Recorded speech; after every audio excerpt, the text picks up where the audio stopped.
Alors aujourd'hui, je vais partager un grand principe qui vraiment, moi, m'a amené beaucoup de clés de compréhension dans la mise en place et le développement de mon activité de photographe hein, en entrepreneur. Parce qu'effectivement, au départ, lorsqu'on se lance dans une activité, on ne se rend pas suffisamment compte que d'être entrepreneur, c'est un métier en soi. C'est-à-dire ça nécessite de développer des compétences spécifiques. Et à l'inverse, moi, bien sûr, comme tout le monde, au départ, j'ai fait l'erreur de penser que mes compétences techniques, mon expérience suffisait, tu vois, pour se lancer en tant qu'entrepreneur, et puis que le reste allait suivre en allant. Parce que donc, pour rappel, moi, j'ai travaillé pendant 15 ans dans une cellule communication d'une plateforme du ministère de la Défense. Et donc, à l'issue de ces 15 ans, ce qui me paraissait comme étant la suite naturelle, tu vois, c'était de développer mon activité en solo, c'est-à-dire de proposer principalement à des entreprises finalement le panel des compétences et des savoir-faire que j'avais pu développer. Alors donc, au départ, quand on se lance, tu sais, on est euphorique, on est voilà, et justement dans ce cadre de figure, le danger, bien sûr, c'est que justement vu qu'on est on a plus de recul, et donc on n'est plus en mesure justement d'apprécier à leur juste valeur les premières actions qu'on met en œuvre et le retour qu'on en obtient.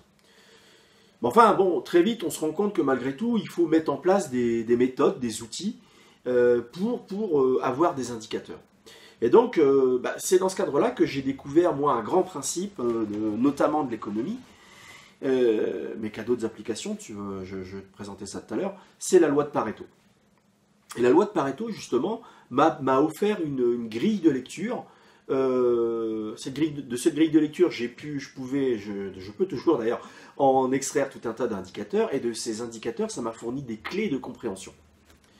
La loi de Pareto, en fait, c'est le principe que, en moyenne, 20% de tes actions vont amener 80% de résultats. Alors donc, la loi de Pareto porte le nom de la personne qui l'a un peu énoncé en premier. Donc c'est Monsieur Pareto, donc c'était un économiste au 19e siècle. Et il s'était rendu compte que 20% des États cumulaient 80% de la richesse mondiale. Mais il s'est surtout rendu compte que cette loi, finalement, il pouvait l'appliquer quasiment à tout. Et que même dans la vie quotidienne, d'ailleurs tu remarqueras que sur toutes tes fringues, on met toujours à peu près les mêmes, tu vois.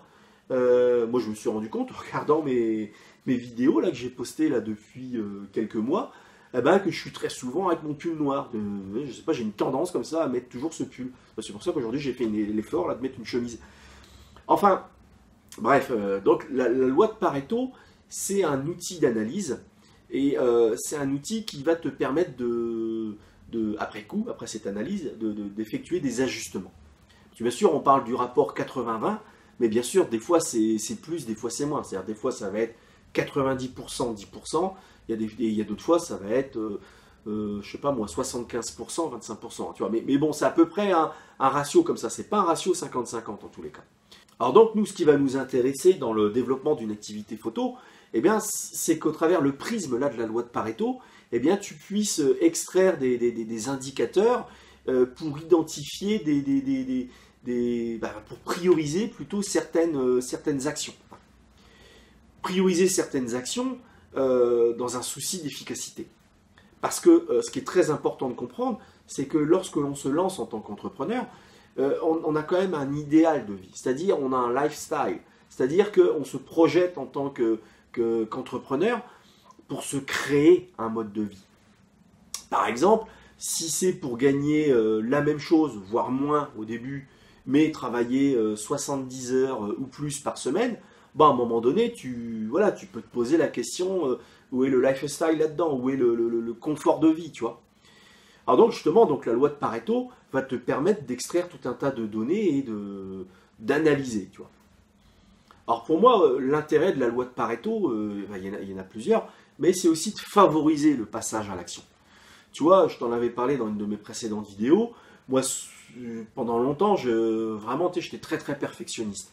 Mais la loi de Pareto m'a permis de me rendre compte que eh ben, je pouvais passer beaucoup de temps et je pouvais dépenser beaucoup d'énergie aussi dans certains projets qui souvent, finalement, accouchaient d'une souris, tu vois.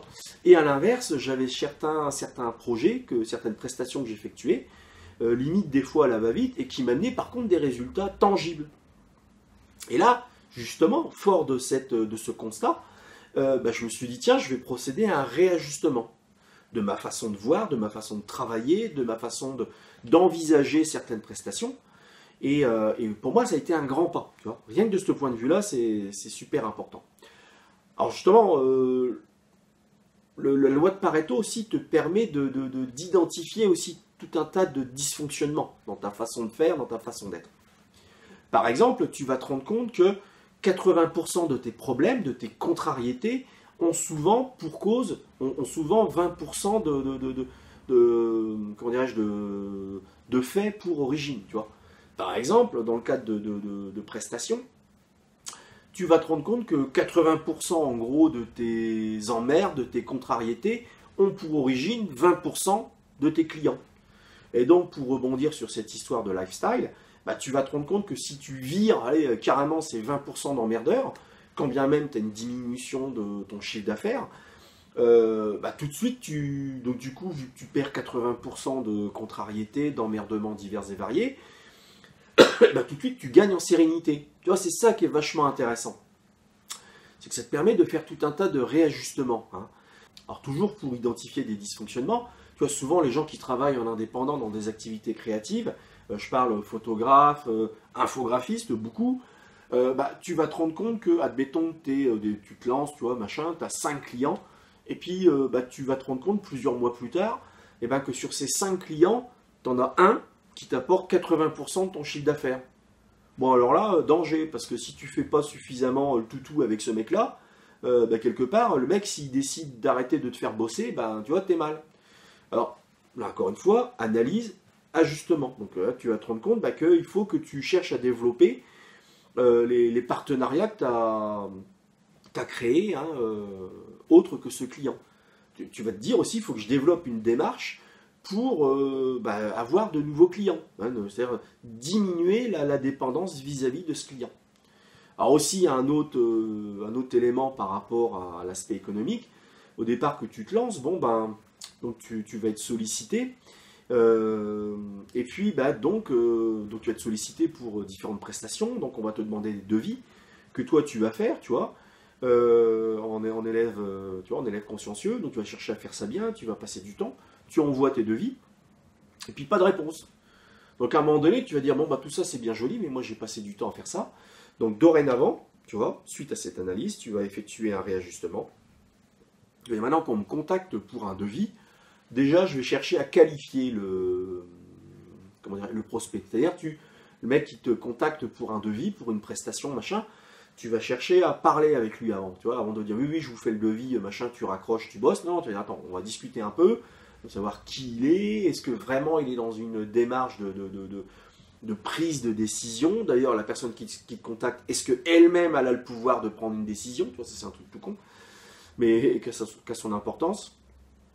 Et voilà, parce que bien souvent, tu peux avoir des gens vu qu'ils sont eux-mêmes salariés, ils ne se rendent pas compte que de demander des devis, ça fait bosser les gens, mais voilà, à un moment donné, les gens, ils ne bossent pas pour rien, quoi. Et donc, les gens, ils peuvent, moi j'ai connu des personnes, alors ils contactaient tout un tas de gens, tout un tas de prestataires pour avoir une collection de devis, tu vois, et ils n'hésitaient pas, ils avaient 30 devis après, et puis là-dedans, éventuellement, ils ont gardé un, tu vois. Alors les 29 autres, ils avaient bossé pour rien. Alors, quand on est indépendant, on sait que ça fait partie du jeu, mais tu vois, encore une fois, il faut chercher à limiter ça. Alors, toujours pour parler de ton rapport à ta clientèle, à tes donneurs d'ordre, c'est pareil, tu vas avoir 20% de touristes. Alors, 20% de touristes, c'est des gens, je veux dire, c'est anecdotique, tu vois, le poids, tu vois, qu'ils occupent au niveau chiffre d'affaires, au niveau, voilà. Et tu vas te rendre compte que ces 20%, en réalité, tu ferais peut-être mieux de te séparer de ces clients-là. Et le temps que ça te libère, de partir à la recherche, à la prospection de clients qui vont t'amener des projets pour toi plus valorisants. D'ailleurs, pour rebondir sur une de mes précédentes vidéos, tu vois, où je te parlais de gratuit, bah, encore une fois, la loi de Pareto te permet de comprendre l'intérêt du gratuit. Bah, parce que moi, je me souviens au départ que je me suis lancé. Alors, tu vois, moi, idéalement, tu vois, je rêvais de mettre en page, enfin, de m'occuper de projets tels que des livres d'art, des choses comme ça. Et bien sûr, bah, et puis bien sûr, tu te rends vite compte qu'à un moment donné, tu es surtout contacté par des gens qui te demandent de réaliser des cartes de visite, tu vois, des petits flyers, tu vois, format A5. Bon, à un moment donné, tu vas te dire, attends, je veux dire, si c'est pour faire ça, limite, j'étais peut-être mieux en tant que salarié dans ma cellule communication, tu vois. Euh, et donc voilà, tu vois, l'intérêt du gratuit dans ce cas-là, c'est de procéder à un réajustement. Parce que d'un côté, effectivement, les cartes de visite, les flyers, enfin, je sais pas, les petites affiches, là, format A3+, toutes ces conneries-là, effectivement, ça se trouve, ça peut te faire vivre, j'allais dire. Mais au niveau satisfaction, bah pour toi, tu vois, c'est peanuts, quoi. Et le fait de développer des projets en gratuit, alors moi, ce que j'appelle gratuit, ça peut être des projets où tu es rémunéré, mais genre, on t'indemnise tes tes frais kilométriques, éventuellement. Enfin, tu vois, bon, bref, en gros, pour moi, c'est du gratuit. Mais d'un autre côté, si tu en tires de grandes sources de satisfaction, eh bien, voilà, tu vois, ça te permet d'équilibrer. Euh, D'ailleurs aussi, le gratuit te permet aussi de comprendre eh ben, que justement, si c'est gratuit, d'un autre côté, tu en extrais d'autres types de monnaies. Au travers le gratuit, tu peux extraire d'autres monnaies que fiduciaires. Tu peux extraire une monnaie qui consiste à obtenir de la visibilité, de la crédibilité, tu vois, qui, elles, ont une valeur et te permettent de, de contracter des partenariats, hein, parce que tu es plus visible, parce que tu as développé ta preuve d'autorité par le fait que tu as travaillé sur des projets gratuits, sur tel ou tel projet, tu développes ta figure d'autorité sur un secteur, sur une zone de chalandise, et voilà, tu vois, encore une fois, la loi de Pareto te donne les clés pour comprendre ces différents aspects qui sont limite contre-intuitifs. Alors aussi, quelque chose qui est très intéressant pour moi dans la loi de Pareto, et qui justifie encore une fois une autre notion dont j'ai parlé dans mes précédentes vidéos, eh bien très récemment j'ai appris qu'en fin de compte que 75% de nos pensées journalières sont en fait des pensées récurrentes. C'est-à-dire que tous les jours on pense, à 75% du temps, on pense les mêmes choses. Et pour moi ça te permet de comprendre que le danger dans ces cas-là, nous qui sommes dans des secteurs d'activité créatifs, et bien, ce qu'il faut éviter, bien sûr, pour continuer à être créatif et pour ne pas étouffer cette créativité, et ben, c'est de surtout pas être mainstream, c'est-à-dire d'avoir des pensées courantes, communes, moyennes. Parce que si tu as des pensées moyennes, tu vois, bah, tu auras une créativité moyenne, à tout point de vue. Et donc, justement, ça te permet de comprendre l'utilité de développer une démarche exploratrice. Je t'en ai parlé à différentes reprises. Tu vois, même si par exemple tu es spécialisé dans un genre photographique, par exemple le portrait, et tu vois, encore une fois, la loi de Pareto te permet de comprendre l'utilité de te spécialiser dans quelque chose, hein, c'est-à-dire là où tu es le plus efficace, mais pour autant, de pratiquer d'autres genres, d'autres genres photographiques. Alors, je sais pas, justement, tout à l'heure je te parlais de photos sportives, eh bien, tu comprends bien l'utilité, parce que ça te confronte à d'autres difficultés auxquelles tu dois trouver des réponses. Et donc, ça te permet d'étendre ta zone de confort. Et donc, d'amener de la nouveauté aussi dans ta vision, dans tes process. Hein. Et ça peut que t'enrichir. Alors évidemment, la loi de Pareto a tout un tas d'applications positives aussi. Hein. Par exemple, ça t'offre un outil pour analyser ton rapport temps passé sur l'exécution de de tes prestations. Hein. Et là, le but, c'est d'identifier, encore une fois, les 20% de temps qui te procurent le maximum de retour. Pas nécessairement 80%, mais enfin, tu vois ce que je veux dire. Pareil aussi, sur tes principaux clients, qui correspondent le plus à ce que tu veux développer comme type de partenariat, et donc dans ce ordre d'idée-là, tes 20% de clients principaux, c'est pas que ça se matérialise pas que en termes de chiffre d'affaires, hein, mais pour toi, tes 20 clients principaux, eh bien, ça t'aide aussi à dresser un portrait robot de ton client type. Et ça peut être hyper utile dans ta démarche de prospection, voire même dans ta démarche de publicité. Par exemple, typiquement, tu vois, sur Facebook, à partir pour mettre en place une campagne de publicité, tu peux mettre en élément en critère une population qui correspond à 20% de ta clientèle, enfin des gens qui likent, qui partagent tes posts, tu vois. Alors tu vois aussi, bien sûr, la loi de Pareto te permet de comprendre que, par exemple, dans le panel de prestations que tu proposes, eh bien, tu vas en avoir 20% qui vont correspondre à 80% de tes commandes. Et donc, d'identifier ce 20%, encore une fois, c'est intéressant parce que ça te permet de comprendre les besoins de tes clients. Parce que s'ils te commandent ces prestations-là, c'est bien sûr parce que ça correspond finalement à leur problématique.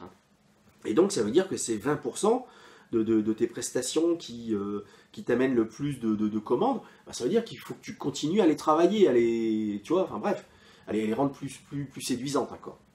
Alors tu vois, une application de terrain de cette loi de Pareto sur ton temps d'activité, etc.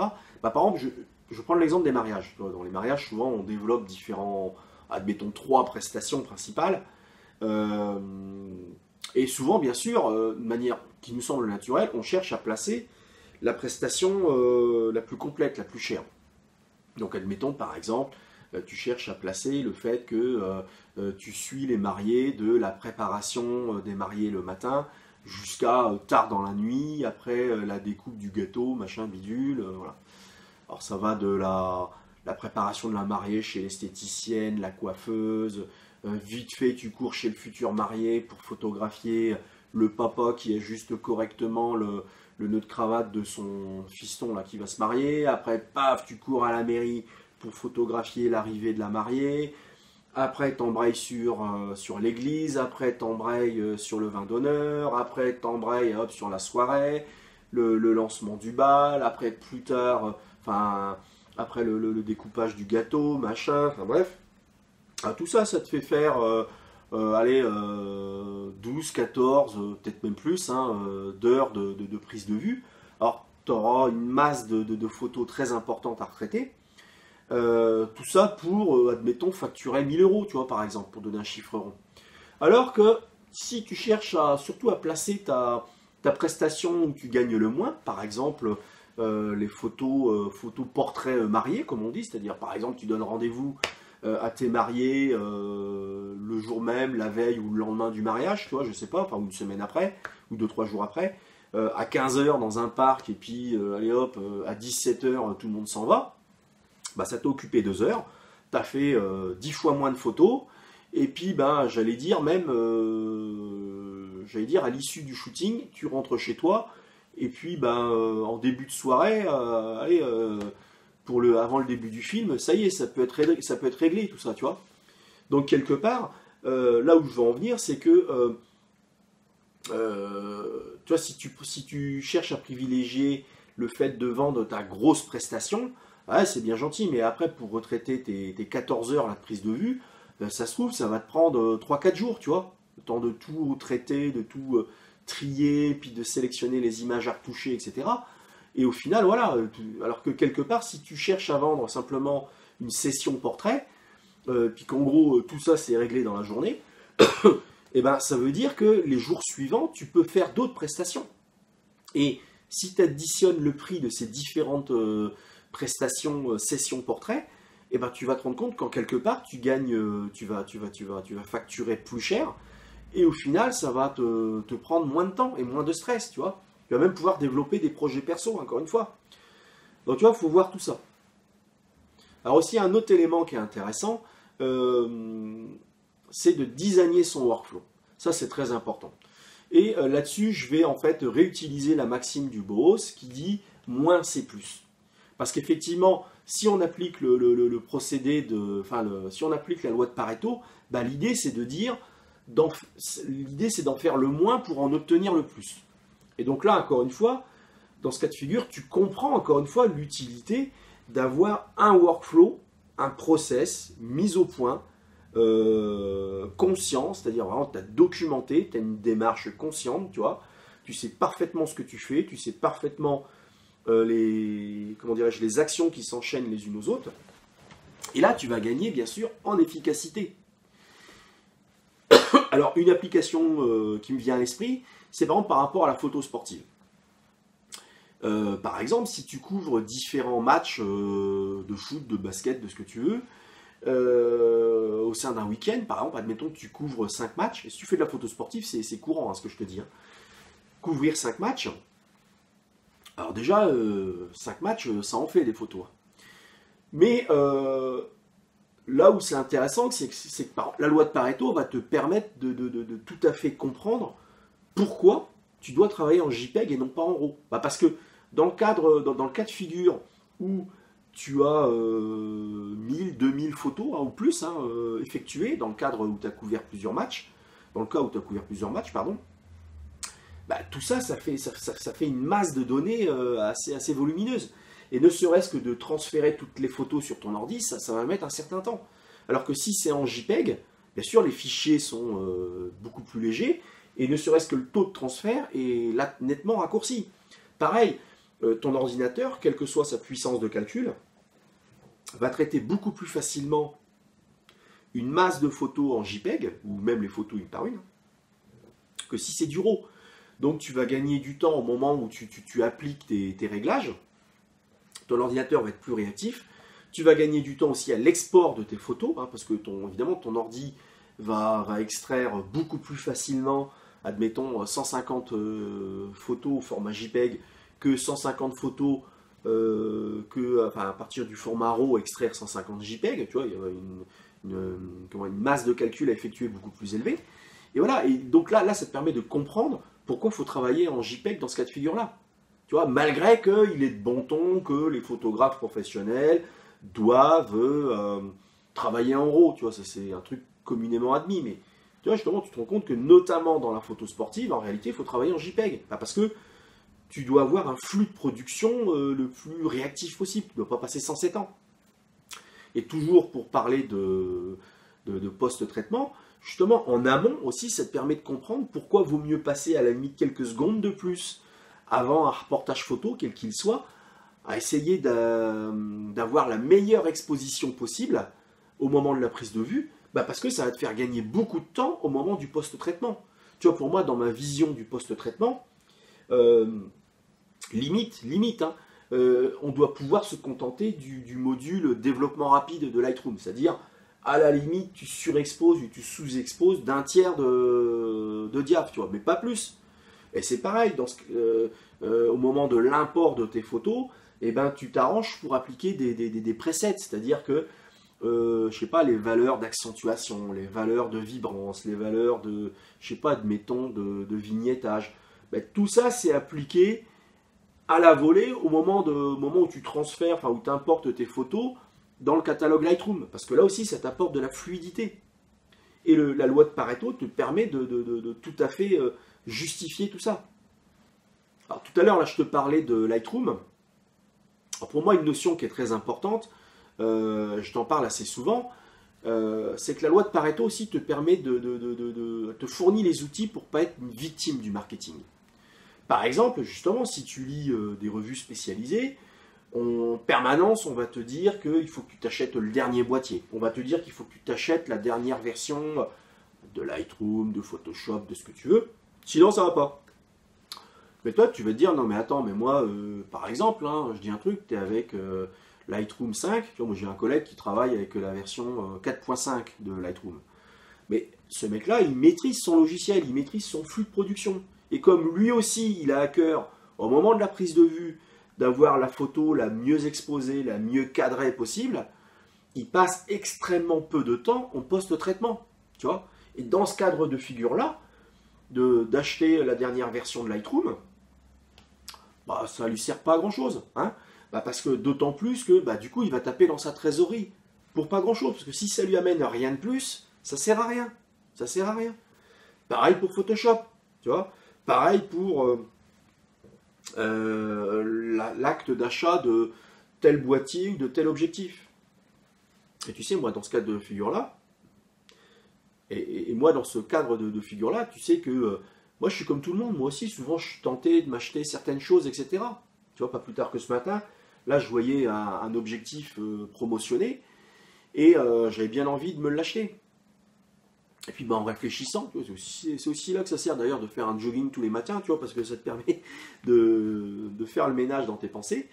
Et en réfléchissant, je me dis, oui, non, mais en fait, oui, mais enfin, j'en ai pas besoin fondamentalement. Ouais, si on me le donne, si on me l'offre, bah, tu vois, je serais heureux, mais fondamentalement, non, j'ai pas besoin de cet objectif-là, j'ai ce qu'il faut. Et à la limite, si je dois m'acheter des objectifs aujourd'hui, bon, bah, tu vois, j'ai en projet d'achat certaines focales fixes, par exemple.